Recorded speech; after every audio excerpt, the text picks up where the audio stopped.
Gorden Tallis. I think he made that up. Yeah, Play footy, you f***wit.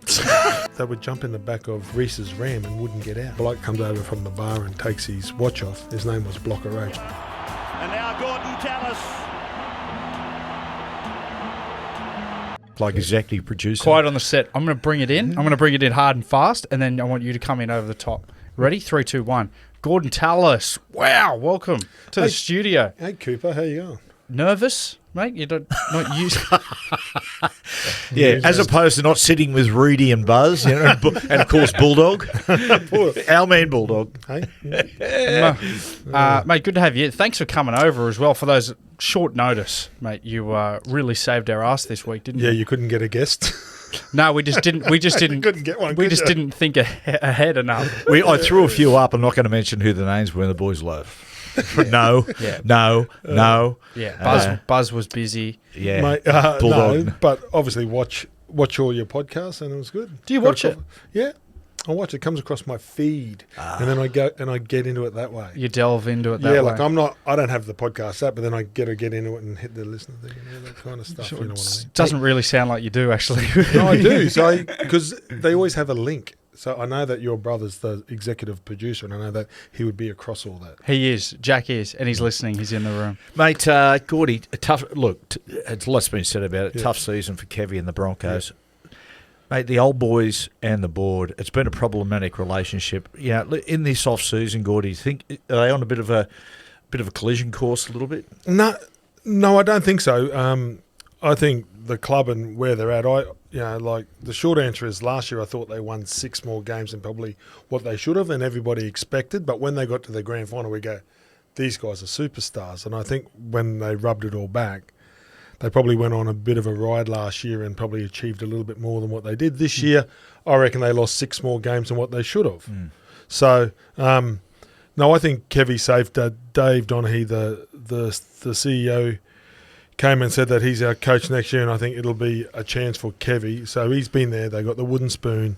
It's obviously teaching the young kids how to win. I'm pretty sure he didn't think he was going to have this year, but I think that they'll get it right next year. Have you spoke to Kevvy? Because yes. you and Kevvy are close. Kevy's a good bloke. You played a lot with him. Yeah. How's he handled this year? I'm pretty sure he would have had some rough moments, but he's a real tough, resilient guy.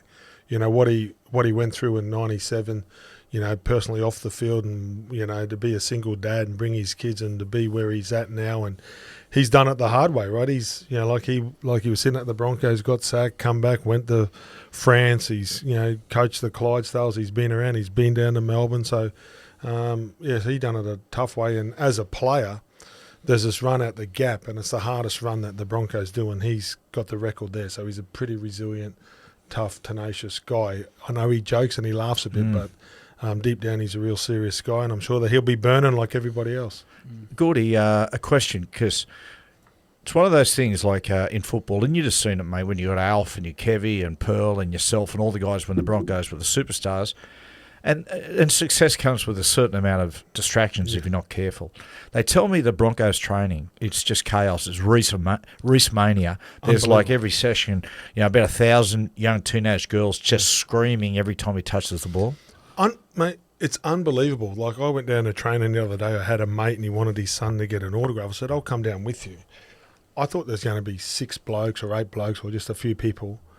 It was packed. Like, I mean, our grand final week, packed. Like, that's how many, it's like, it's around the whole field. And that's this year. Like, not even, not giving them a knock, but they haven't had great year. They won 4 out of the last 12 or whatever they did. That was in that bad run. Wow. I think, actually, they played the Bulldogs the next day. So it was a captain's run. So, yeah, and, you know, just talking to some insiders in the club is, like, when we'd go to a signing, like, Wendell was really popular and Alf. Like, they were super popular. Lockie come along, like, the 3 sort of, like, Alf profile, Wendell and Lockie, the 2 good-looking guys. But we still had blokes in jerseys going, oh, mate, good luck, mate. The Dogs will get you, mate. Newcastle, mate, watch out for Chief or whatever, right? Now they go to a signing. They're all teenage girls going, I love you. I only follow rugby league for you. So Is that because they're saying that Corey Oates? so Corey Jensen. So Tom Fleming. no. See, so then so they're probably not getting the truth from the public, and then everywhere they go, they're getting pat on the backs. But it's Jordan Ricky, Paddy Carrigan, Ezra Mam, and Reece Walsh. They're the four where they had to put special security on because they would jump in the back of Reece's Ram and wouldn't get out. Like fans were sitting there. Yep. What? So like they put a special gate and they got a buzzer now to get in. So it is, and then the players get bagged for that, but they don't ask for it, right? Like, and you guys didn't ask for the 100,000 to line when you went to play in the grand final, and the 100,000 when you come back. You didn't ask for it, but it's nice to get it. These poor guys are getting it. You know, like in last year, they probably deserved it. This year, they probably don't, but they're popular. It's like Beatlemania. Yeah, that's right. And look, it is so good for the game. I've run into numerous people who have said this to me, and a number of people who have said that they've been told this. I saw a bloke down the beach who said this, which was, my daughter isn't into rugby league, but she's into it now because of Reece Walsh. Mate, my wife's sister, her daughter's 10, she had to become a member. For Christmas, that's what they want. After the game, and then Dan Ganane opened up the window. He goes, Gordon, what's that? And it was after the game.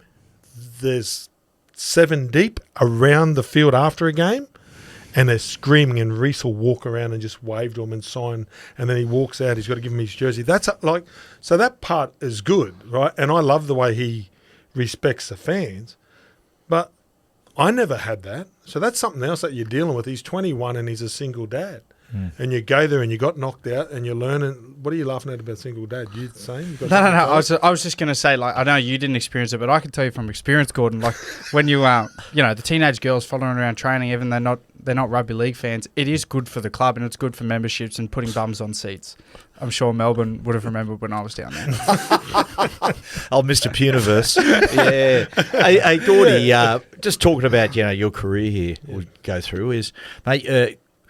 Grew up in that great rugby league city of Townsville. Yeah. And these were you as a young bloke was pre-Cowboys days, even to a fair bit of your childhood, pre-Broncos days. Yeah. Who was your team?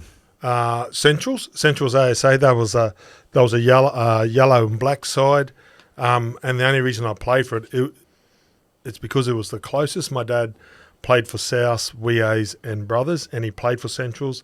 Myself and my brother were the only two of our family that played for Centrals. All our other cousins played for another club, but it was just too far for us to ride our bikes when we got older to train, and that was the closest club. The other guys we had Jimmy Patterson, so we had a few, Brian Fitzsimmons, Ray Thompson, myself. Danny Moore played there as a kid as well, the Manly, the guy.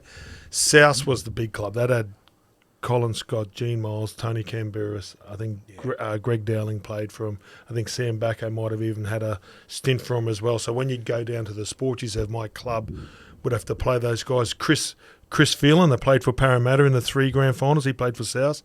I think he played in like 9 or 10. He's one of Wayne Bennett's favourite players. He played for South and Brisbane, went and played for Parramatta, come back and played for South. I think he played in like 9 or 10 grand finals in a row, wherever he played. So go down to the Townsville Sports Reserve, Matty, and it was cool and just watching all those guys run around. Gordy, it's funny, were you star player? Well, I'll say this, it amazes me when you talk to people who end up being elite players, how so many of them weren't star players as kids, just an average player. I remember Fatty Vorton told me a story that he said he played for Norths, didn't he? It was West. I'm sorry, played for West. Sorry, Fat. Played for West, and he said he was a very, very average player. And then one day he said he was about 17 or 18. He said, Matty, I just got out there and for whatever reason I just started tackling everything that moved. And when I came off the field, my dad said to me, are you okay? And he said that was my turning point. What about yourself, Gordy? Yeah, well, I suppose Wally was the one that was making Queensland and all the age groups. Your brother, Wally. Yeah, older brother. So he's a couple of years older. So he was making all the age groups and I didn't. But I wasn't good enough. Like there was Anthony Bella, so like the Bella family was big. There was a couple of really big families, and they played in my position, and they were better than me as a kid. And then my brother went to the Broncos, and then the only way I got my St. George career was Rod Reddy came and coached in 86, 87. And he coached my club, Centrals. He was captain coach, and then he left and he went and coached over in Burrow, or like went to England and had another stint. Then he came back and he was the assistant coach at St George under Brian Smith and coaching reserve grade, helping out.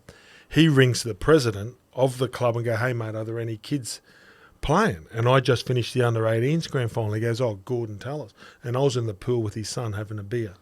Really? Yeah, and then Wow. Rod Reddy rang home that night. Mum and Dad answered the phone, so I went down for a trial. So Mum and Dad saved up, and I remember the paper ticket. I went down to St George. No one had seen me play. Rod hadn't seen me play, so we bought a ticket. I went down and trialled at Cogger Oval. I thought I played pretty good, and I didn't realise that was just the open trial. Anybody could have walked off the street. Yeah, remember those. So then I had to have the invitational trial. So they didn't even have trust in me. So the next week, Rod goes, "Can you stay a week?" So I think St George changed the plane ticket. So I stayed with Rod Reddy, trained all week. He took me down to the park and showed me a few tips and played in the in the invited one like the next week. So that's how. So that's I didn't get it. I was never going to get a start. right. But then you talk about that moment. But then when I got on that field, Matty, I was gassed after. But they didn't know that. They pulled me off after 20 minutes. Said, "Mate, we can't let anybody see this kid." But I was gone. That's Yeah. what they used to do, boys. For Jack and Coops here who are listening, when like years ago they had open trial days. So mate, you could walk in off the street, grab a pair of boots, and trial for Man. any NRL team. But what they would do, other scouts would go to these trial games That's it. and scout and pinch kids. So if Gorden gets out there and he shows something, Oh, they go Bulldogs or something. drag him off the field straight away, get him off the field, and try to get him signed immediately. Oh, wow. Yeah. So then Brian Smith walks up and goes, "Hey, mate." First thing he said to me was, "The best thing to come out of Queensland's the highway." It's a typical Brian Smith saying. And then he goes, "What do you want to do?" And I said, "Well, if you get me a job." So I negotiated then and there, right? So no managers. I'm in the Cogger dressing room. And I said, "If you get me a job, I'll come." And accommodation. And that's all what they did. So they put me in a house with 6 guys and got me a job. Unfortunately, got you a job. Oh. Back in those days, when they remember Joey once saying to the club, "I'll re-sign if you give me a job." They got him 3 jobs. He quit first day, all 3 of them. So all the boys went and worked at the Leagues Club. Oh, yeah. And they were sort of serving me on a bar and learning that hospitality. And I went and worked on the Hurstville Council with Andrew Walker. Yeah, Walker and a Unky, couple of- Unky didn't turn up either. I don't think the talented ones had to turn up for work. Who was in the share house with you? Nathan Brown, Yep. Big Matty Parsons, won a grand final with your brother. With Matthew's brother, Andrew. Yeah, I played with Parso. You played with- sorry. You Yeah, played yeah. with Matt Parsons, yeah. Yeah, Yeah, Big Parso. Yep, Parsnips. Scotty Parks, Ingram, and Paul Sanderson and Nathan Brown. Okay, there's a concern here of Gordon. What shampoo did you blokes use? Because I'm pretty sure you all lost your hair. Everybody, I don't think we bathed a lot back then. And then the big Jeff Wittenberg come and spent some time. No, it was right behind the Leagues Club. It was called Lob Crescent, and Lucky Sizzler opened in the top car park. I reckon it must have been the year that we survived. So, and then Nathan Brown was really good looking. So the girls Was in he? the restaurant liked him. Oh, yeah. So then, Vastly so then different they to give now. us steaks and yeah. What about telling the story? Because, mate, Sizzler, they'd be lined up out the door. Like, Sizzler would be, all the Sizzlers were jammed. Tell them the one about you with Brownie and your strides. So obviously because we used to live together and you'd go through clothes and you don't wash. Obviously you don't do the washing, do you? Oh, do you mean like? Because you got your dad's jacket on from Vegas, so you stole that. So Yeah, I don't basically, wash I my borrowed clothes. one of Brownie's pair of shorts. It must have Yeah. been a bit big, so I borrowed his shorts, and I got the Sizzler, and then he knows that I don't like wearing undies, so I freeball a bit, and he goes, "They're mine." I said, "Mate, my washing's not getting done. I'm doing it tomorrow. I'll wash them." He goes, "They're mine." And I'm at the counter paying, and he dacks me, and there would have been like 100 people around Sizzler. So he dacks me, and I stood on him, and I couldn't get him up. So the twig and giggle berries are out everywhere in Sizzler. And I chase him. I was going to kill him. So I chase him, and we're running through Sizzler, knocking over tables and shit. I was going to get him and kill him, and Brownie took off. Oh, God. That's all time. That is wow. What a great get. You get done for public nudity with that now. Yeah, you do. Yeah. Apart from Sizzler. No Yeah. cheese bread. Apart for from you. Sizzler, yeah. Jeez, man. Gordy, to go from being a young bloke playing in Townsville, playing just, when you're playing park football or with all your mates, you're playing instinctive football there. Yeah. You're not thinking about it too much. To go to St George under a really technical coach like Brian Smith, that must have been difficult at first. It was because you just doubted everything that you knew. Yep. You know what I mean? So like then growing up in Townsville, I was a bit sort of tall and skinny, so I was playing centre, playing 5'8", and that's where you always wanted to play. Everybody wanted to play number 6. Everybody wants to play number 1 now, but I wanted to wear 6 because of Wally Lawson and Brett Kenny and all the great players. Matty wore Johns. 6. Yep. Matty Johns, you were a bit younger, but everybody wore 6, right? And then I went from 6 to 8, and I used to play, or 13, so I used to play lock, right? And that was it. And then I like running and passing and kicking, and then we could kick if we wanted to.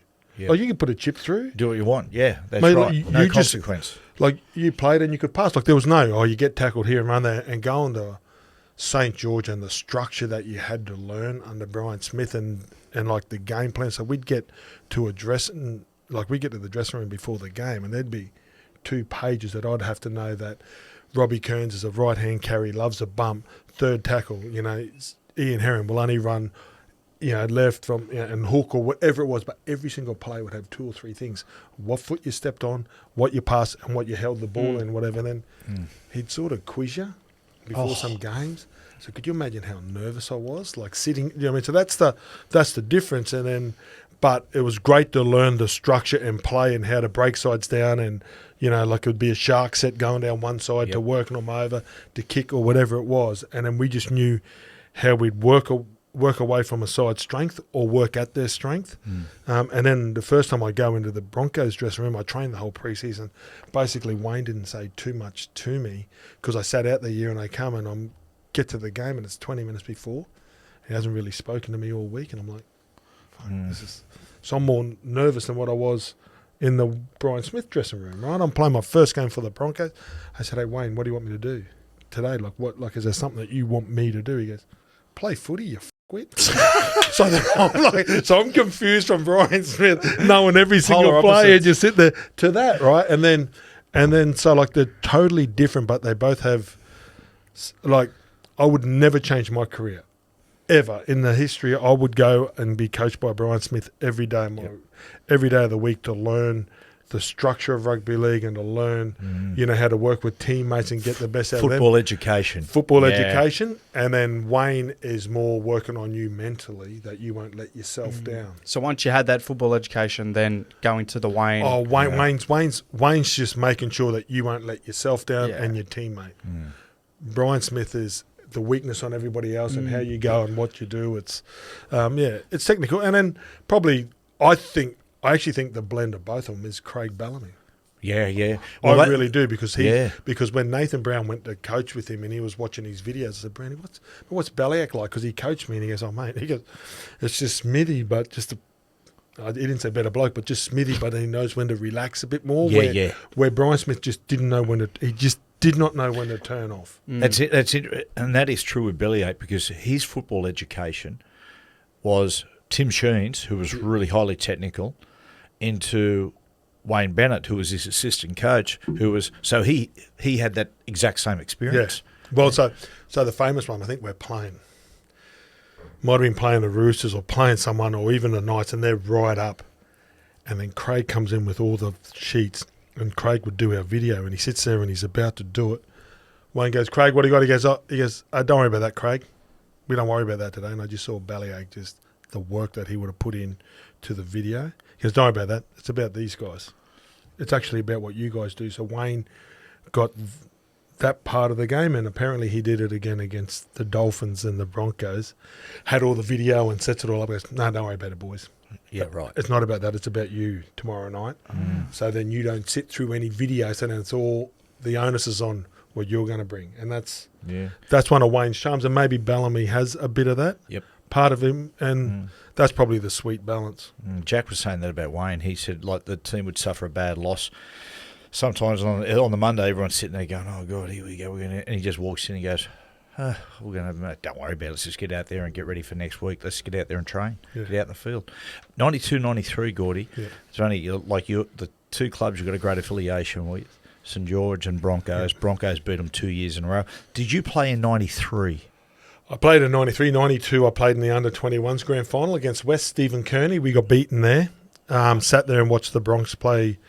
Bronx play the Dragons, and in 93, David Barnell pulled his calf hurt his calf about a couple of weeks out. So I played the last couple of rounds, played the semi-final against the Bulldogs, played the semi-final against the Raiders, and we're going good. Then Dave comes back, so then I get put on the bench for the final. Then Steve-O breaks his thumb. Oh, that's right, in the first minute. And I'm thinking, I'm going to go on here. And then they put Jeff Hardy on, but Jeff was more probably going to play in the front row, middle type role, which was right. So we were really confident of beating the Broncos because we beat them up there at a packed-out ANZ stadium. Who was in that side for them that year?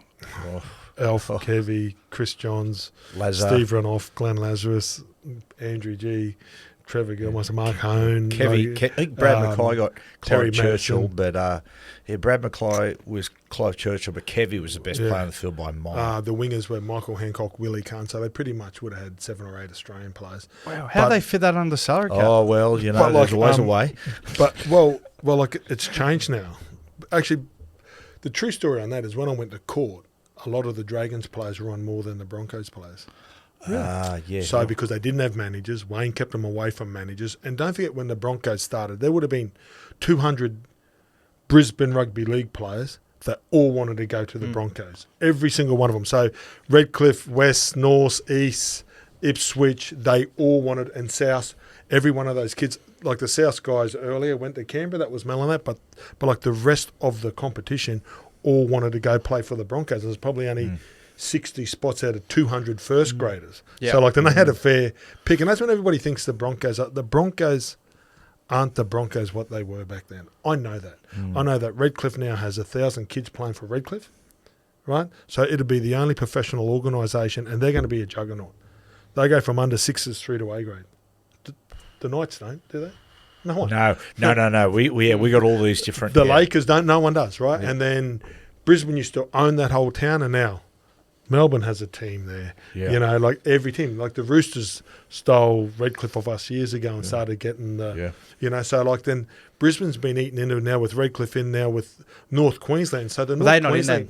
Well, mate, the North Queensland kids, we all wanted to play for the Broncos. Yeah, wow. Right, so, mate, we'd go buy that to go play. Now they're not. Like the Reuben Cotters and those, they're like the Daly Cherry Evans growing up in North Queensland now would probably follow in Daly Cherry, Jonathan Thurston's boots. And they're not moving. Like, mate, back in the day, the people, you know, would probably bypass Newcastle. Now they all probably want to stay there because of the Joey and the Johns boys. That doesn't happen in Broncos anymore. No, like it doesn't. Like then, like Fafita and all that are going to the Titans. So yes, the Broncos are that big brand, but they don't have the same cattle. They don't have the same power with that. Yeah. Mate, they don't have the same players. Mate, they would have had 60 players. Like they would have had the best kids in Queensland signed up. They don't have them anymore. Gordy, that transition from St George into the Broncos, right in the middle of it, is Super League war, was just madness. Have you got a story with that with Super League? Yeah, I remember getting a phone call on the day when it broke. I think the Cowboys and Raiders signed up in Townsville on the Saturday night. That's right, in the casino there, didn't they? In the Saturday night, I don't know where it was. I get a phone call. We were playing the Bulldogs on the Sunday. I get a phone call 6 a.m. I'm like, that's weird. I had to walk from a bedroom out. I'm thinking something's wrong with the family. You go out, and it's my manager, and he goes, "Don't sign anything. I'm getting out of Townsville. If I can't get back before a game, I'll be back after the game." I'm like, that's weird. He goes, "Just don't sign anything." We go to the game. We're playing an afternoon game at Cogra Oval against the Dogs. They come in and say, "Mate, if you sign this, mate, I don't know, there's a loyalty payment to Rugby League, you'll get 20 grand. Well, some of the guys signed it. I said, "Oh, sorry, I don't have my manager. I'm like, I don't have anything here." I played dumb. They offered 100 then. Yeah. Right. Yeah. It went 20 to 100. So on the spot. And And I said, "I'm not going to play." They said, "Come in here." I said, "No, I'm not going to play. I don't know what I'm signing." Right. Yep. Then the next day we went into Phillip Street, and then we got there in the morning, lined up to go have a meeting with either Phil Gould, Bob Fulton, and James Packer was in one of the rooms. So we lined up all day, and then we kept on getting pushed back. Myself and Nathan Brown, I sat there because we weren't the big names. They were just getting the big names done first, and then the Newcastle boys or like whoever it was like cattle just waiting. People were sleeping in the corridors, waiting for their turn, waiting for your chance to get a meeting. I walked in there, and Phil Gould called me a bench player. Oh, I wow. said, "Oh, mate, you're just a bench player." And I sort of, that's a bit harsh. And I walk out, and I'm walking past, and then I saw Bob Fulton with someone, and then James Packer goes, "Gordon." He goes, "What are you doing?" He goes, "Come in here." He goes, I'll offer you this much money, come and sign for the Roosters. I'm like, that's fucking really good. That's the most money I've ever heard of in my life. But your Roosters coach 2 doors down just called me a bench player. Right? So that's just one story. But there's and then there was there was probably 3 months of meetings for me. And then I didn't sign with anybody. I would have been one of the last ones to sign because I wanted to play State of Origin. Fatty rang me, said, have you signed? I said, no, I haven't. And then I went back to the Dragons and I want to stay here. And another meeting, the Dragons voted in our cool room, in our nightclub underneath the thing. We voted something like 55-3 to go to Adelaide with the Super League.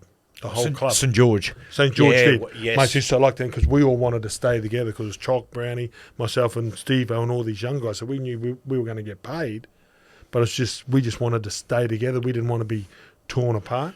Yeah. And at that time, that's when Saints were going to merge with the Roosters. It was just, mate, it was everywhere, and you didn't know who to trust. You didn't, and then being a young kid from Townsville, that didn't grow up with money, you know, and you're going in there and you're negotiating yourself with some of the most powerful men, you know, in this country and in sports administration, and you know, you just didn't know who to trust at that time. Yeah. So I chose Super League. And the reason I chose Super League is because North Queensland signed with them, and so did the Broncos, and it was a chance for me to get home. Hey, Gordy, so it's well documented now. So you had to have a year out of the game. Yeah. How do you look back at that on now? You know, it was made a very strong stance to do that. But how do you look back at it now? Is there any regrets of any kind, like as far as a year out of the game, etc.? There's all different emotions. You can thank Wally Tallis Senior for that, because I get foot and mouth a fair bit, but I was sitting there getting interviewed from a reporter, and they said, "Oh, what if Super League doesn't get up?" I said, "Well, I'll sit out a year then, and I'll wait for it." Then fast forward, Judge Burchett. They lose the court case because I was training with the Broncos, and where, I don't know, it's a month after the season started and it kicks off and it starts a bit later. And because I said it, I just stay in Brisbane, and I was trying to win my own case to play, and they put an injunction against me. I went and had a couple of meetings with the Dragons, went down there secretly, and David Waite was the coach, and they offered me to fly down and play, but I thought it was a bit unfair because it was about halfway through the year. And I sort of had a couple of moments where I second-guessed myself, and I said to Dad, I said, "Oh, what do you think I should do?" He goes, "What did you say you're going to do?" He goes, "Just be a man of your word." And to me now, that's great advice, because it taught me something. So if you're ever going to say something, back it up. And I learned a lot about myself, that when you retire from footy, no one really gives a shit. Like, no one, because I'm walking the streets in Brisbane, no one cared. No one cared. I thought I was going good. I had signs up at the Dragons. I'd played State of Origin. I started to get full of myself. Then I'm sitting, walking the streets, and no one cared, and not even your teammates, because if you're not playing with them and you've never played, or you're injured, you never really feel part of it. What about your first interaction with? Was Wayne the coach then when you negotiated Simon? Then what was that negotiation like with Wayne? No, I didn't. I negotiated with, believe it or not, David Gallup. Yeah. So what was he doing then? He was solicitor. Yeah, he was a solicitor. So Dave Gallup and John Reba, and they were super professional. They were outstanding. And I'm sure the ARL were the same, but I never got to sit down with them. I sat down with Gus, and then he had a massive job to do, and then James Packer said that, and I didn't sit down with him because my manager was in that one, and and then I ended up going having a few meetings. Still had some meetings with the ARL, but went to Super League. Yeah. What about you finally get up to the Broncos the following year? Tell us about Alfie Langer and Kevvy Walters. What was training like, first of all? Let's stick to on field for the first bit. Yep. What was training like with those two? Well, the first time I met him was in the 94 State of Origin, and I get there and I'm going to play, arguably the biggest game of my life, right? So I go to the MCG, I think it was June 6th or 8th, 1994. To me, Alf was the best player in the world, right? So in 94, so he won 92, 93, 94 its Origin. So he's still probably arguably one of the best players in the world, if not the best in my eyes.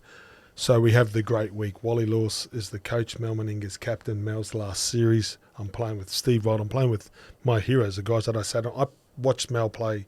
I was 7 when he played his first State of Origin. So I watched all these guys. I'm sitting there. And then you have the great week and the beers and all that. But I remember just getting to like the final, say 3 minutes, where Wally starts to give the speech, and Alf just started spewing. He started spewing. I'm sitting beside him, like, what the fuck am I going into here? Like, the best player. And that taught me a lot about Origin, because I was enjoying the week and this is going to be so cool. I'm playing for. It wasn't that. So the pressure Alf put on himself to perform for Queensland and his teammates that night was huge. But then that was Alf in every game. But the bigger it got, the more he spewed. So that's something. And then, just how they. So that's the serious side of Alf. But how they make training. And then when I run on the field, you couldn't hear. And him and Alf are talking a different language to me. And I don't want to. I want to be PC here, and they're talking to me, and I'll run on, and I'm like, "What do you want me?" And I'm like, "Where do you want?" And they just start, I want, yeah, and they're doing all this, and then they just smiled and laughed and high-fived each other and walked away from me. But like, just relax. So then that message was just, mate, just fucking relax. We've got your back, mate. We're going here, and then just like the whole week at training, I remember meeting Wayne just at the aftermatch function. I said, "I don't know how you coach these guys," and Alf goes, "He doesn't. I fucking do." So then I thought, and they're coming from Brian Smith. I thought, I got it. Like, I really want to be part of that. And I like that part. Yeah, like I that like cool the environment, that banter environment. Well, yeah, just switch on and off. You don't. Not everything has to be serious. And then I retire and sit on a couch, and it's pretty much the same. Hey, Gordy, a question, because we all know how there's nothing like game day fitness. Yep. So to be out of the game for 12 months. Yep. And then get back into it. You're not only debuting with the Broncos, but it's your first game for a long time. How'd you go? Well, my last ever game for the Dragons, so I probably would sit around 102, 103. The last game, because we started training really hard. I probably finished my last game for the Dragons. I was 98 when I weighed myself after. Right, so I was 98 to 99, so that was after a game. So I probably would have walked around 102 kilos. Started training with the Broncos the next year. I was probably 106, got down to 100, so training. And then when I sat out a year, I'd have to go to training every day. So I'd train every day. I was cannon fodder if someone's injured or had to do extra defence, I'd be there for them. But I just, because I was living with my brother, we'd go and eat normal. I didn't realise by the time we were on the trip away, we all went over to America and met the Denver Broncos, went to San Francisco, coming back through, went to Vegas. I was 115, but I thought I was a fit. So then, so basically, just doing weights every day without an injury, and just eating and drinking, and then I couldn't get the weight off for like a little bit, and then I ended up starting the season about 106, and I never went under probably 105, 104 for the rest of my career. So I put on some good muscle in that off season, but I did put on a fair bit of weight too. Mate, the Broncos, Gordy, incredible era. 97. He's winning 98 as well. You get the Clive Churchill Medal in 98, 2000. Fantastic. Like, some of the players you play with, just once in a generation players, but like a bloke like Shane Webcke. So I know Webby, but stubborn, so the least. But 2000 grand final. Yeah. He played with a broken arm. Yeah. Well, I think he broke it against Luke Bailey. I think the year about 2 weeks out from the finals. And then we're playing Parramatta in the preliminary final, and Wayne goes, "You don't play this. You don't play the grand final," because he thought he's just going to come back and play. He goes, "No, you got to get through the 80 minutes, mate. You got to get through." So Webby, it wasn't quite right. So they put. We say that he strapped a wheelie bin around. Yeah, it looked like it was massive. It was so big, and then that game was harder to get through, I think, for him. Then so once he got through that, and he hit it, and it didn't break because he had a few contacts on it. But yeah, mate, Webby's one of those guys that. They heard about Shane Webcke and Big Dallas, his bigger brother, which was a great player, but they went up to Toowoomba to watch the schoolboys, and they went to sign Stephen Price. The Bulldogs were there, the North Queensland Cowboys were there, all these clubs were going up there to sign Stephen Price, and they saw this bigger, fatter guy get a smack in the mouth, and he went mad for 10 minutes, and it was Shane Webcke. And Broncos went, and Cyril Connell and Wayne said, "Let's sign him." So they went up there to sign Stephen Price, and every club was bidding for him, so that's how they bought Shane Webcke. But his dad died in a farming accident, and he put on a bit of weight, and then when he come back, mate, he's a mentally tough guy, Shane Webcke. I'd heard a story that when he was playing, he could feel the bones crunching. gristling and all that. I think he made that up. Yeah, I think he made that up. I was going to say, I was talking to a medical expert. They said that couldn't have happened. It's biologically impossible. No, mate. He's Shane Webcke is between he and Petro. Petro one day broke his arm against Melbourne, and all the Origin players were out, and then it was the young kid. And this is another thing about the Broncos. He had to stand up and carry our forward pack, and he was young. He had to do it, and the doctor sort of saw Petro and went, shit, he broke his arm, and the trainer goes, he broke his arm. Wayne didn't know. At half-time, I hang my hat on you because Wayne's got this point and he can get up you. Mate, you wanted your chance and blah, blah, blah, blah, blah. The doctor goes, Wayne, he broke his arm in the first tackle.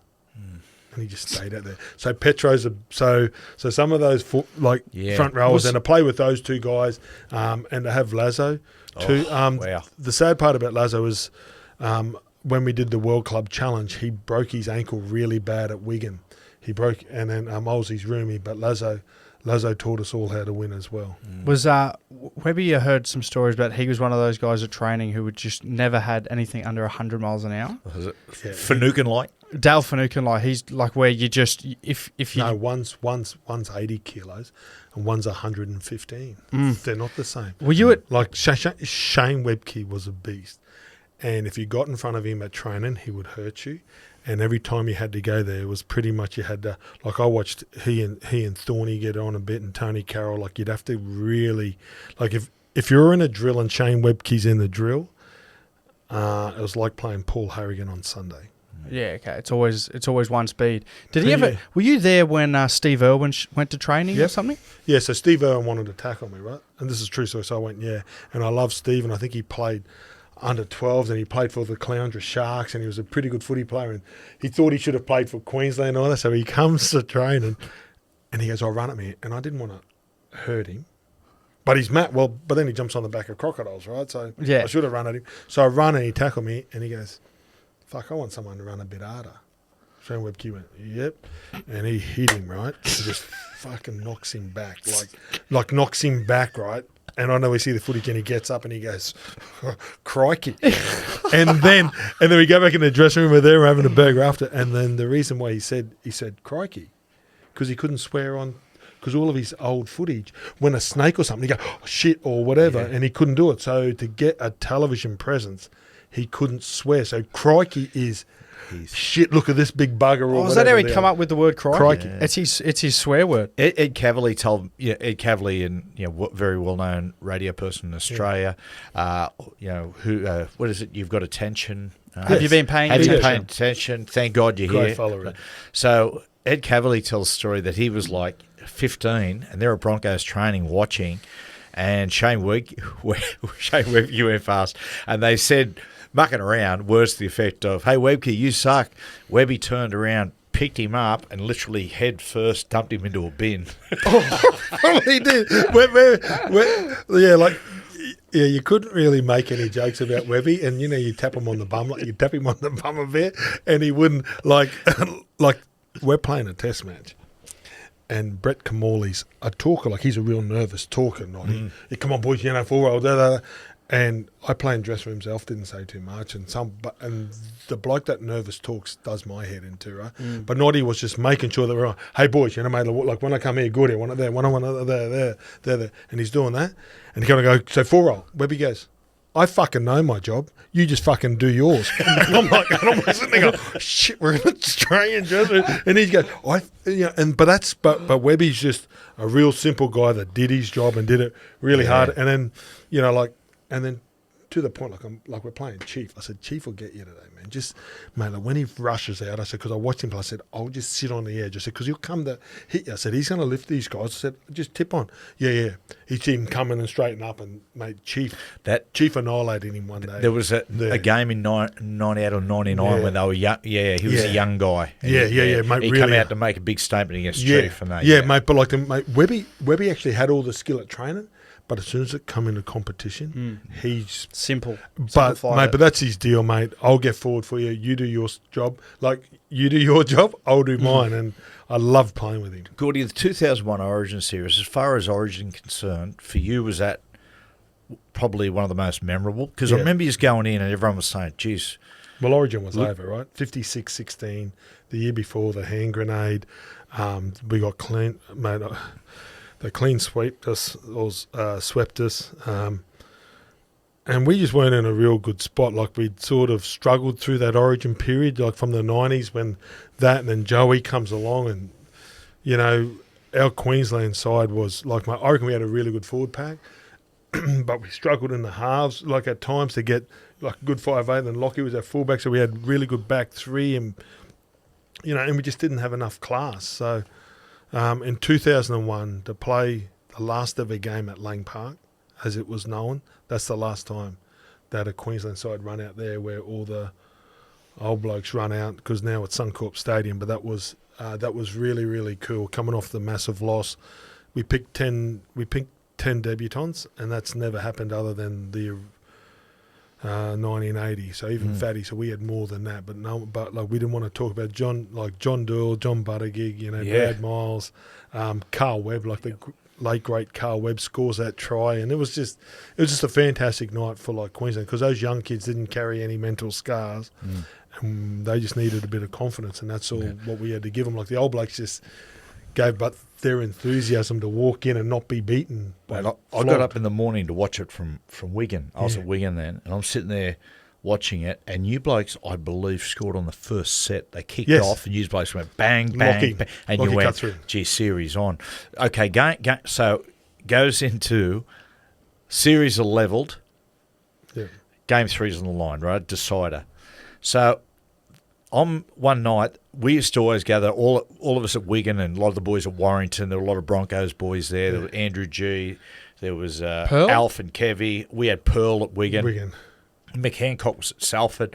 So everyone used to go and meet at Pearl's sometimes and go and have a beer. And that's why I got to know a lot of those blokes. And, like, you know, Andrew G. and Mick Hancock, when you're playing against him, you go, mate, these blokes. But to meet them, they're such great fellas. Nicest guys in the world. We're having a drink, myself and Pearl, and Alfie's over there on the drink, and I think Alf's wife had to basically carry Alf to the car.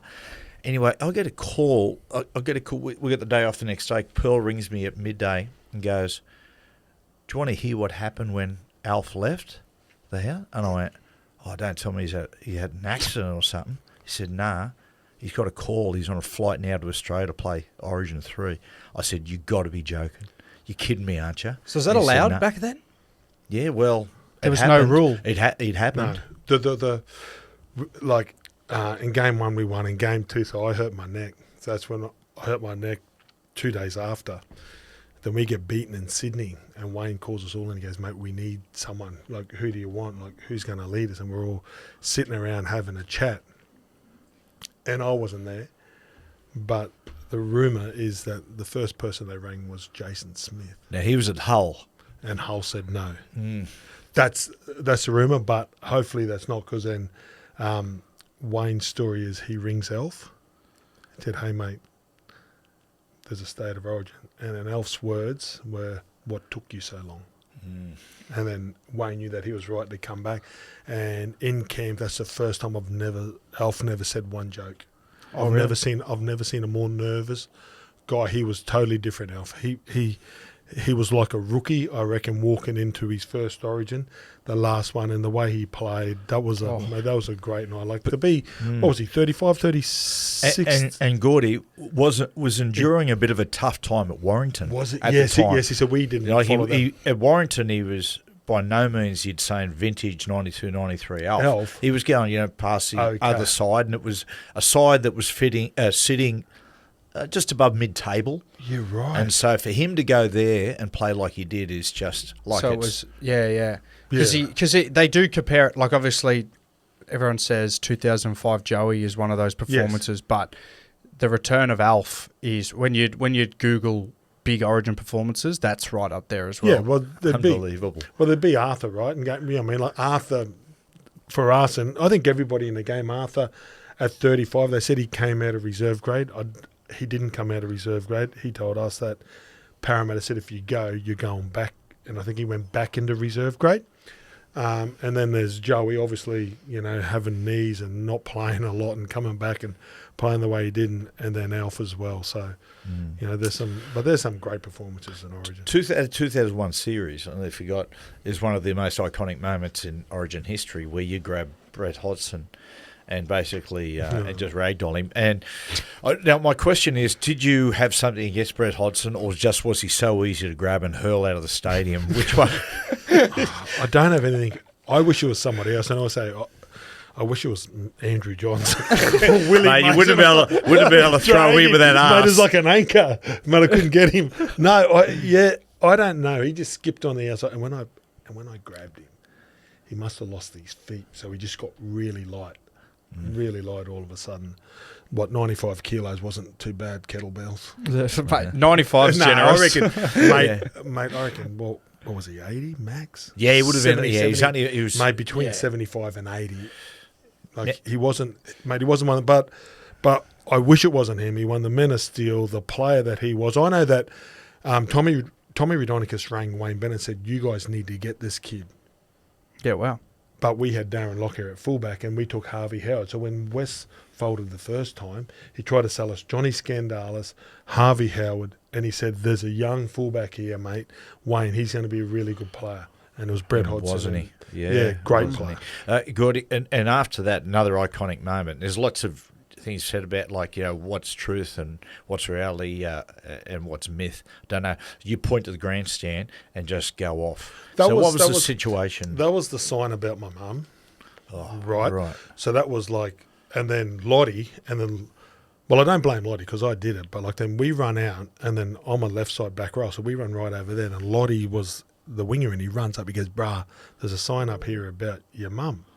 I said, "What?" And it was the first time that my mum was in Sydney at a game, like an Origin game, so she was sitting with the families and my wife and that, so then I ran out and I saw it, and I went, "Oh, fuck," right? And then we play the game. We play. In the 79th minute and 55 seconds, it's a draw. Dane Carlaw pushes off Moody and runs 40 metres to score in the corner. Yep. Scores right in front of him, right at the end of the game. If he don't score that, it don't happen. On the left side, I run over. The boys are celebrating. I see where the sign was. You boys can go jump in the lake. The camera don't look at the bloke that scores it. They got me going a bit mad. And then that's the first night that I had a real problem with the journos. And Bulldog and all the boys were there. I said, "You write what you would." I said, "Can you do me a favour?" I said, "I know I did the wrong thing. Write what you would have done if there was a sign about your mum and she's there." Yeah. Oh, I know. And then they kept on talking about the editor and that. So I knew I was going to get stitched up. Wayne said, "What happened?" I said, "Wayne, this is fucking wrong." Yeah. I said, "My mum don't." I said, "I can take everything, but my family don't deserve that." Yeah. And Wayne goes, "I'll sort it." Right. Absolutely. I But can't think anyone to think that you did the wrong thing. No, but at the time when there's that great moment and it was just overshadowed with the media, then there are things that I wish that didn't happen, but it was part of me, And that's the same as the send-off. As soon as I got in the dressing room and I settled down, I was settled down by the end of the game. I had the rest of the game to think about it, but I went and knocked on the door and said, "Hey, Bill, hopefully there's no hard feelings and I was wrong." And he goes, "Mate, I accept your apology. Thanks." And then we walked out. You know what I mean? So there's moments where I don't like it, and and I love rugby league. I go, there's the West Panthers across the road, and little Billy's going to start next year, and I want my kids to go out there and do the right thing. But there's moments that I'm not proud of, but they just happen. But I don't think and this is, you guys, I didn't watch a lot of you play in that generation, Gordy, but I've played with similar players who have that tendency of a hot head. I don't think the good things happen without some of the bad things as well. That's what comes down to a little bit of their mentality. You like a blokester a little bit when they get on that field. They're a different beast. It's the nature of the beast, mate. If you're going to poke me and Gordy, you got what's coming. Don't poke the bear. Sweet Gorden. What about your decision to retire, Gordy? How did that come about? It was taken. Well, when I hurt my neck in 2001, that was sort of it for me. It was the way, I tried to come back. I thought I could. I thought that it was just an injury, and it was the first serious injury. I didn't have knees. I dislocated the elbow a couple of times, but that was never going to hinder the way that I played. So to have that, it was probably I don't know, just a night losing a sword or something. I was just worried about how hard I was going to hit because of because it was a serious injury and it was the neck. And I think Joey did the same. Like when he got hit, and Nathan Brown, Jason Stevens, like all blokes that I know around my area, like we all had the same problem. So I wanted to retire then, and Wayne sort of convinced me that I could play a different role, but I didn't like the role that I loved the big explosive role that I was accustomed to. I didn't like, like the other role. So I was driving to the game. It was a beautiful hot day. I drove past the Paddo Tavern. I saw a heap of blokes outside with a beer, and I thought I'd rather be there. And that's when I knew. So I come to grips where I was going to play a new role, even though I didn't like it. I was going to play a new role, but then when I drove past, and I'm like, mate, I'm out of it. Like, mate, I'm out. Like it would have been the first time in my life that I didn't want to be in the dressing room. You know what I mean? Like I got distracted. I very rarely got distracted from like what I had to do as a job, and I was getting distracted by the end. I remember we were playing a game. We were travelling across the Spit Bridge. I don't know if Newcastle or Cronulla, but going across, and there were these, it was a pub there, and they had families laying rugs out in the park and having lunch. And I thought, my God, I know where I'd rather be, walking into the pub, not having lunch with the family. So I don't know, but that's just what happened. But like I was 30, right, and I had a career, so I mean, like it wasn't as if I'm a Jarrell Yee, the poor bugger, and get cut down in when you're 21 or 22 or something. Like post retirement, I can't even say their names without laughing. Fletch and Hindy, were you blokes like? Would you? Because you blokes played together, would you consider yourself mates with those blokes? No. I was jealous of Nathan Highmarsh because Wendell and the boys teased me that he was a much better player. So I used to judge myself on Hindy, and I thought Fletch, like there's some back rows that just had so much. Like he could beat you with footwork. He was big. He'd throw the cutout ball. And he was just such a big ball playing. But he could go through the middle of the ruck and like he'd fly out and hit Webby. So, mate, you see the footage, right? So there's no backwards, like there's no reverse in either of them, right?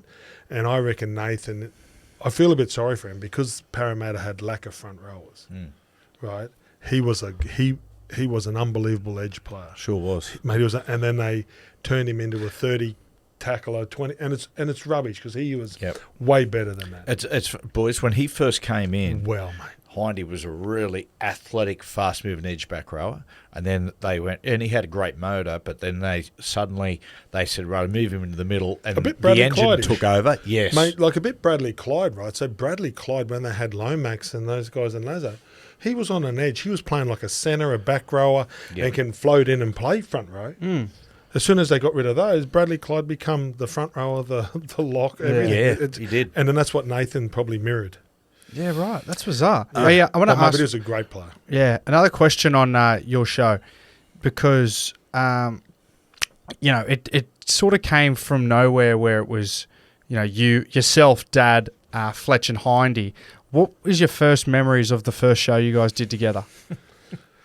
The first memory, I pretty must have thought we were behind a desk, were we? Do you know how long it's been, Gordon? It has been since 2011. 10 or it's something. It's been 2011. We have done now nearly 14 years. It's incredible. You think about being 14 years of age, and then you think about your life, Coop. How old are you now? 25. 25. Okay. Thanks for knowing. Sorry. What's your birthday again? It'd be like 25. You think about how like you're 11 years old. Yeah. Like that's the span of time we've been together. So we've had many incarnations. Yeah. I can't remember them. I can't remember the last show. I do remember the time when they'd make us do Friday night footy and talk serious. Oh, no. In suits. That's the thing. And they'd go, and we'd sort of get there. So who's playing? But like we'd know, and then Fletch would be making it up. Like one day, like Fletch was talking footy. And I'm thinking, God, that's not right. I might have to straighten this up a bit. I said, Fletch, because I must have called the game on trip. I said, Fletch, that didn't sort of happen. Did you even watch the game? No, I was down the beach, 2:00 on a Sunday. Why would I be watching that rubbish? And then it all turned back on me. Then I'm sitting there like the fun that we have. But like to all sit there, and I've never been on a show where we all actually generally really liked each other and had each other's back. And I just love Hindy. And mate, in the green room, mate, we're talking footy and he's making sense. And then as soon as the lights come on, he sits there and he just sits there and he freezes up and he gets the giggles at me. And I don't know why. Oh, mate, when he gets the giggles, mate, I can see him like when they've got That must be something down. distracting. When they sit down like it on Gordy and they'll say to me, righto, there's a serious bit of the show where something might have happened and, you want to give a cheerio to someone, it's all very serious.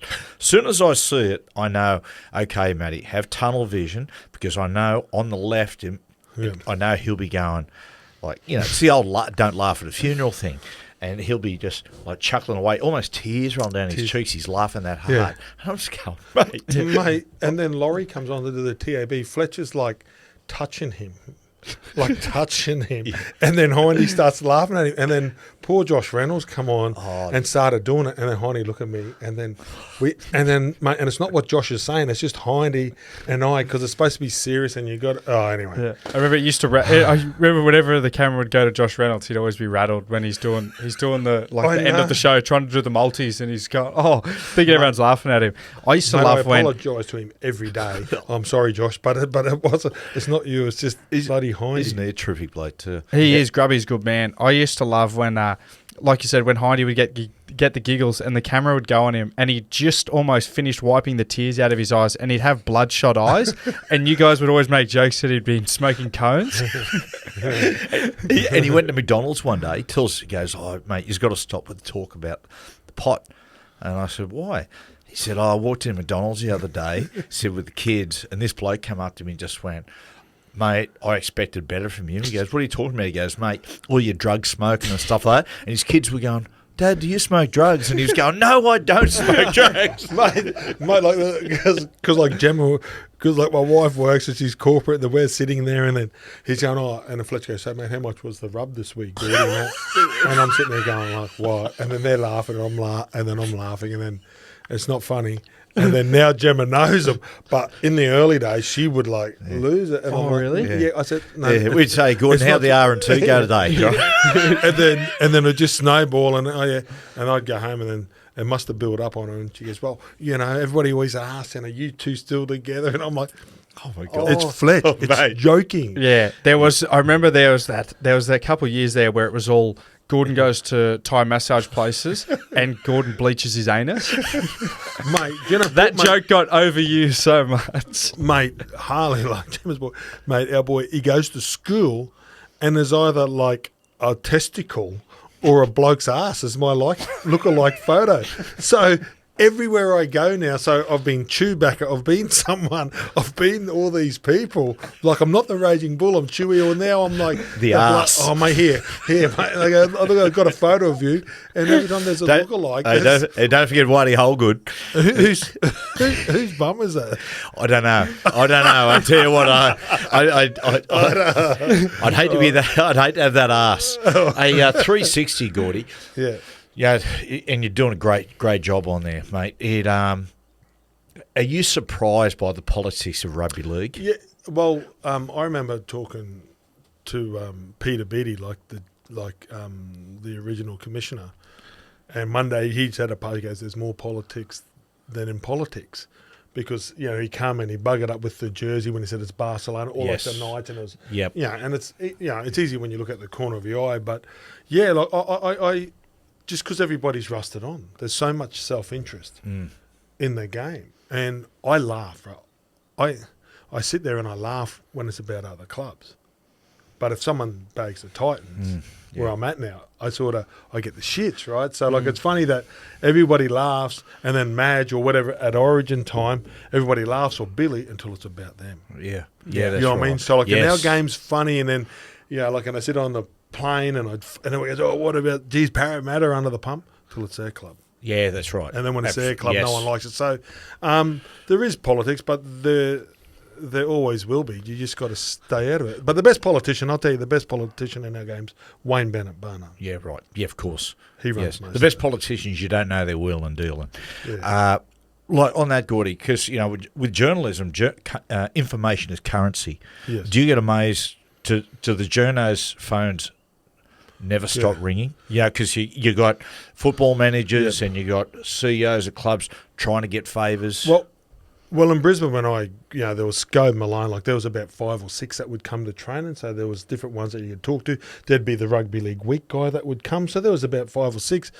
You would know them. I didn't know whether their phones would ring, but now to be in Sydney, watch someone like Buzz. So Buzz is obviously, like he's a chief writer. He's the big one. If he needs a story, just say if we're getting in there and, the rundown comes down and, hey, what's happening at Penrith? He goes, I'll find out. They pick up.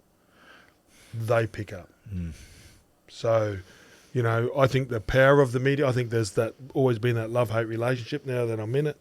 Yep. You just realise that you're just talking to the fans and, do people want to know what's happening at Parramatta and West Tigers and the Broncos or whatever's now? But, but the power that they do have, and some clubs play the politics better than others. What do they say? You don't go to war against an organisation that buys 500 barrels of ink a day. Yeah. Who said that? I just made it up. No, but it's true. It is an old saying. Because they won't run out. No, that's right. Gorden, before we finish, I want to say people always around this neck of the woods, and they talk about you all the time down the beach club.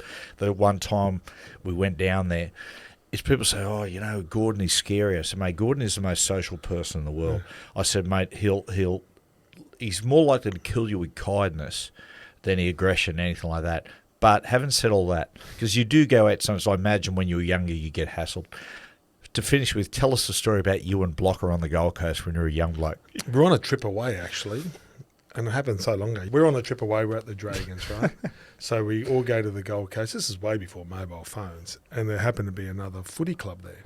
And then we'd started in Darwin. We went Darwin, Cairns, Gold Coast.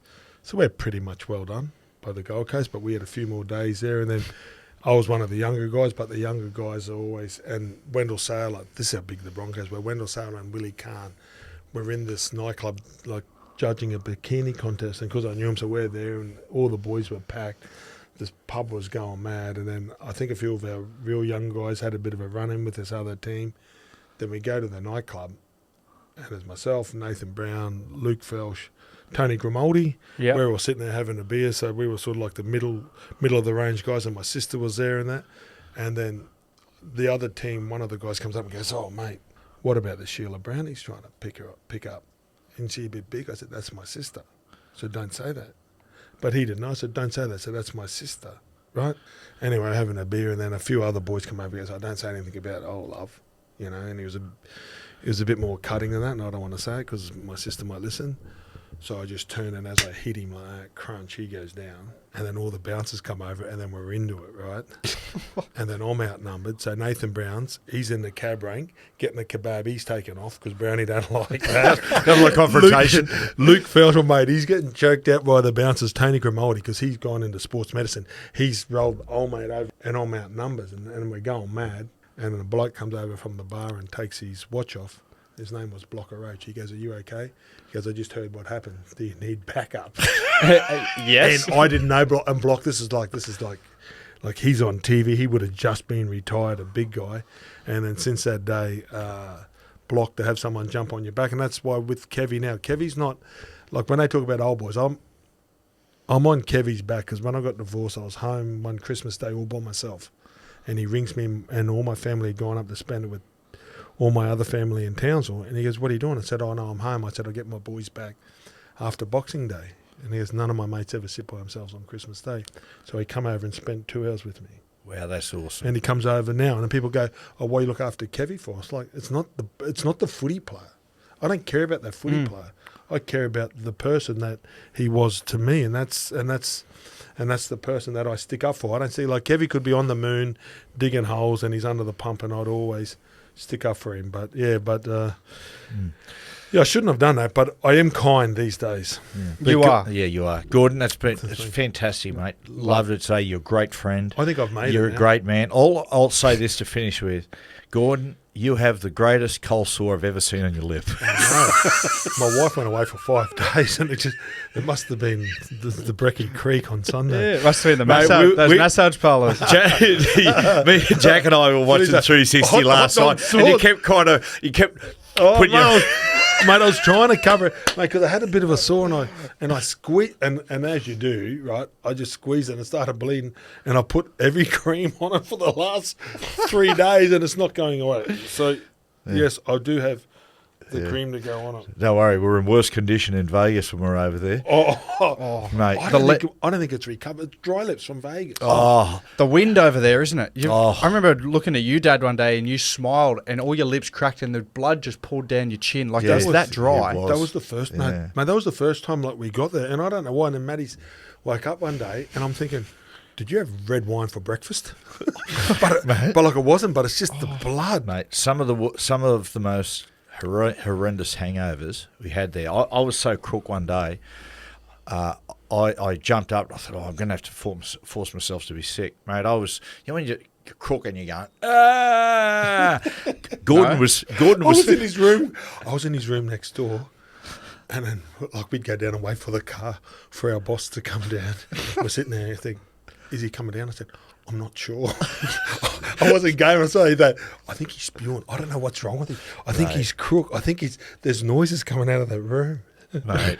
I And I could hear him. No, but like but seriously, I could hear you. Like, 'cause you got sick for about 2 days. Yes. Sick. Now And then recovered by LA. Now what happened was we were all chatting to the boys. We go, mate, what about these hangovers? What is it? Like, is it American beer, or is it just the fact we're going really hard and having double vodkas for breakfast every day? It couldn't be that. But anyway, we ended up running into a guy who we spent some time with before we left, and he came and saw us at the game in Vegas and said, righto, which one of you guys gave me COVID? So, yeah.